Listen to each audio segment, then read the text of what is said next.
Russ, obviously change coming to college athletics, and you said it best, though, two things are going to stay the same. Kids are going to go to school, and they're going to play games. I think that's the important thing, right? The fundamentals of what we do are not going to change, right? We're going to educate young men and women in our programs. We're going to have fun playing the games. The games are what make it fun. All the hard work that these young people put into the program, that's kind of the culmination is game day.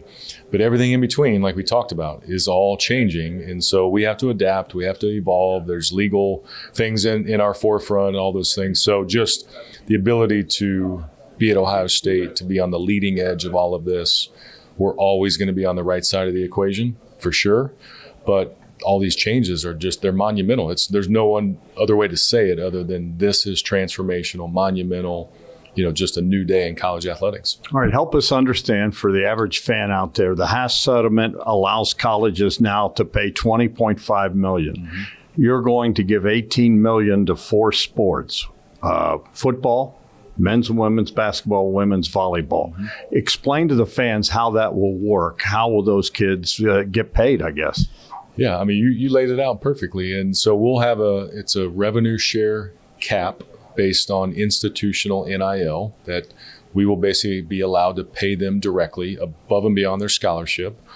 And so how they'll get paid is really just through the institution. We'll pay them basically through a memo of understanding. There'll be a payment schedule depending on the structure of the athlete. And so we'll be able to start distributing that on July the 1st of this year based on the court case settlement. How do you determine who gets what, though? Yeah, each sport, the 4 sports you mentioned, will have an allocation. So that's already been determined. They're already working with those numbers. And then each coach will decide how they want to do it. We mentioned a Supermax model like the NBA does. Does a program want to go all in on 4 people? Maybe that's basketball. Maybe that's women's volleyball. Or does football want to go all in on 25 to 30 of the players? That's up to the coach. That's up to their recruiting staff. That's up to the recruiting process. That's up to negotiation with the player or representation. So all of that will be decided in the process, but we'll give them one upfront number. How they spend it will be totally up to the coach and the staff. Now, beyond that, there's still the NIL world. Buckeye Sports Group will help navigate those waters for the athletes, but it's all got to go through there are rules now, right? There are rules, and that's unfortunate about the last 5 years.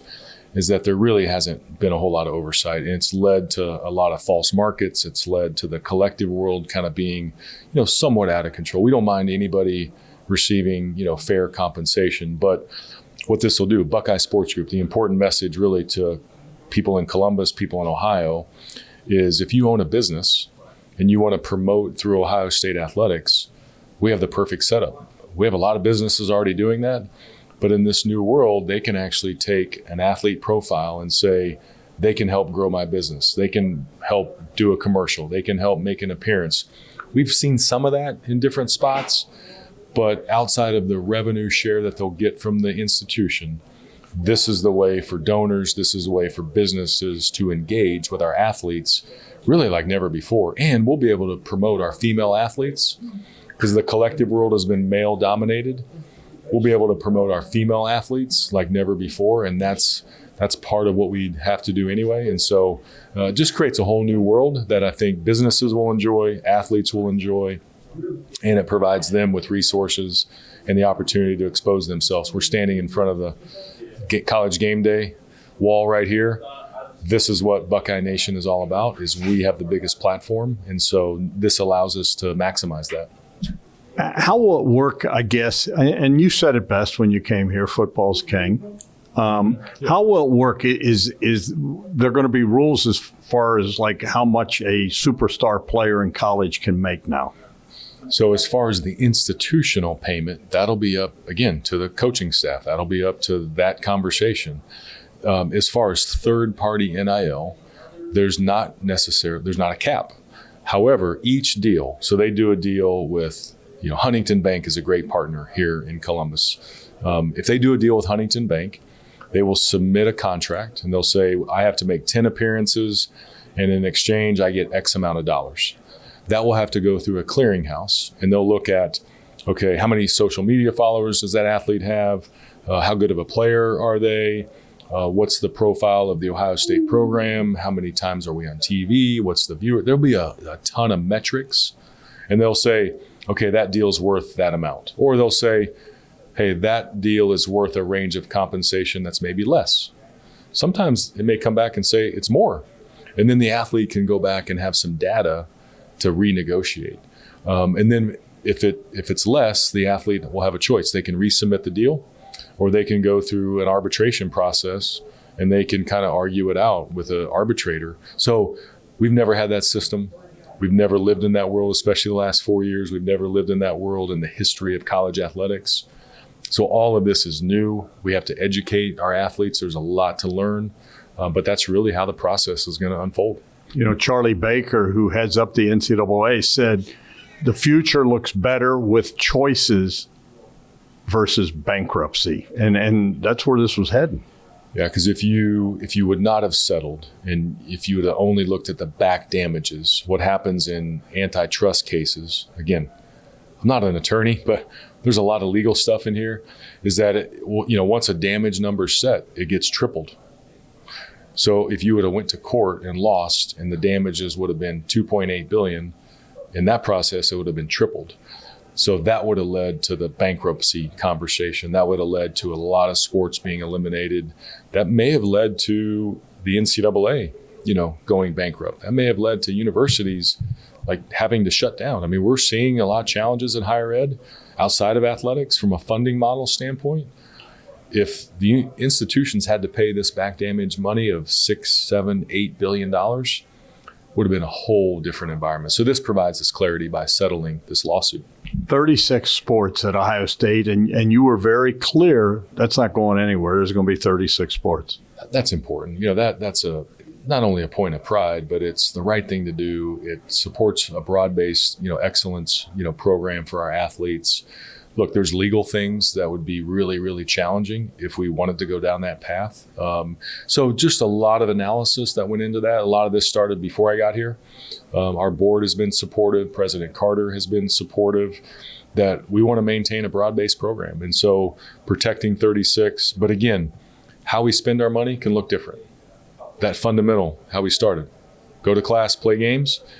The economics can look a little bit different. So we've gone through that. We're still going to have to, go through an evolution of that. But 36 is really kind of what defines Ohio State. But knowing that football is the gold standard, that will always be at the top. And we have to make sure that's a priority.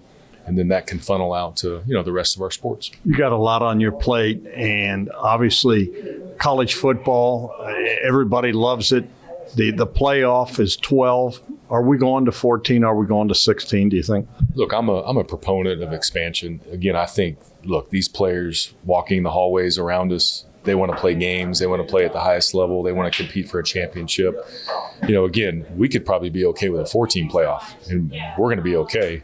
But I think for the good of the game, it's the right thing to do. It's more content. It's more value to the ecosystem of all of this. So 14 or 16, I'm okay with. How we get the spots, that's the debate. Is it the committee? Is it automatic qualifying? What does that look like? That's where we're kind of getting stuck. So I think we need to kind of take a step back. We need to be patient. There needs to be uniformity a little bit around scheduling. So those are all the things that have to play out. But expansion should happen just because college football has never been more popular. So let's capitalize on that and showcase these players at the highest level. I go back to what you said. They're going to go to school. They're going to play games. There's going to be some bumps in the road, and this is all new, right? Progress over perfection. That's been a phrase that we've all used. There will be. There's going to be bumps. There's going to be uncertainty. There's going to be, hey, this program's doing this, and why can't we do that? I mean, we're going to see a lot of those, iterations. But at the end of the day, everybody says they want rules, they want enforcement, they want clarity, they want structure. The athletes want structure. This provides that. So now we just have to go, and we have to embrace it, and that's what we're all doing. Last thing, and I know you probably hear from people once in a while. A few times. Noon kickoffs, and you've been pretty vocal about it. And obviously, I think you're the first one to admit you'd love to see Texas and Ohio State playing at night. It's look, it's part of the process. We went through it. We were disappointed. It didn't work out. I think our fans, again, the atmosphere, all of those things, it was deserving of a night game, the magnitude of that game.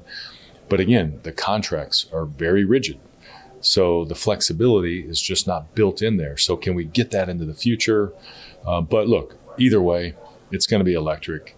People are going to show up. It may be hot. That's okay. It's football. It's August. So let's embrace what we have, but also work on the future of saying there's got to be more balance. There's got to be more flexibility. And look, there's sometimes we love a noon game. We loved playing at Penn State on the road at noon, right? That was to our advantage. So look, it can go both ways, but overall, these high-profile early season games, a night game would have been powerful. But I know Buckeye Nation will show up. It'll be big time. And I don't know if you knew this, but you guys have been picked to repeat as national title champions. If, again, the guys and coaches walk in these hallways, they don't care about that. They're working. We've taken down some things to celebrate the national championship because they want to focus on their identity. So you would not know that by walking these halls. So that's the really cool thing about our culture. So we're not worried about that. Let's just go play.